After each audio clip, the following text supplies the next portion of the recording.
Op. Siguro baka mag-anuhan na magkahalaglagan. Ayan po, expect natin yung mga gamit natin gaano ka-high-tech na yan. Ayan po. Yung mga kalan, ayan. Op, si Op, oy. Mga gamit natin. Tandaan na po ay inuwan. Tapos syempre, ito yung fryer din natin katulad sa Pasay. Op, tiga sismi ah. Magkakalit pa tayo ng fryer. So doon na lang muna tayo para babalik na tayo doon. Para hindi masyadong magulo. Alright? Alright. Tapos sa harapan naman tayo, titingnan naman natin kung ano yung itsura ng cashier natin ngayon. So papakita ko sa inyo. Let's go. Hindi ka naman Op.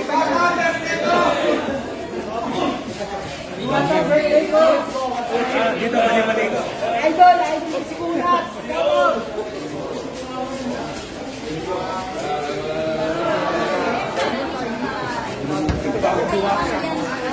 Okay, tika lang.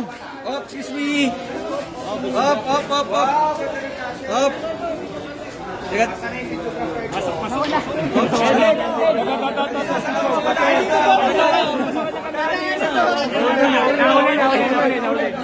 So ayan na guys. Picture na ate, sige na. So ayan na guys, yung cashier natin, systematic na tayo. Meron na tayong POS. Wow.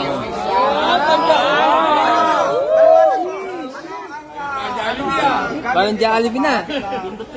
Halimbawa po, mag-order kayo, papindutin lang yan, touchscreen yan lahat. Touchscreen. Tapos nandun yung mga menu natin nakalagay, pipili kayo doon. Ayun. Tapos ang kagandahan natin dito guys, kasi kung maraming tao, hindi lang dito, pwede rin mayroon din dito nakatayo na nagpipindot-pindot na kung ano yung mga order nyo, konektado na yan dito para pagdating nyo dito, nakaready na yung order nyo. Ganun na po siya ka-high-tech yung Diwata Paris. Tapos syempre pa, ito yung kitchen pa lang to pinakita ko. Dito naman tayo sa dine-in area. Oh, tiga. Sa kitchen nag-order tayo. Dito ka sa camera. Uy, kila. Nahul na yung camera mo. Op, excuse me. Dito na lang muna tayo kasi maraming visitors sumakahiya naman maguluhin natin sila. So after natin mag-order doon sa kitchen, tinuro ko na sa inyo. Dito naman kayo pwedeng kumain. Pero syempre dyan sa labas yung nakikita sa may billboard na yan, yung may mga spaghetti, may sukunit.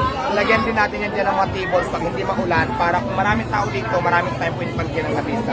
So ayan, pinakita ko lang sa inyo yung itsura ng Diwata Paris Overload dito sa Quezon City na talaga namang pinaganda namin, mas in-improve, mas pinalinis, mas naging systematic lahat at naging maayos na po siya. Kaya maraming salamat po sa inyo.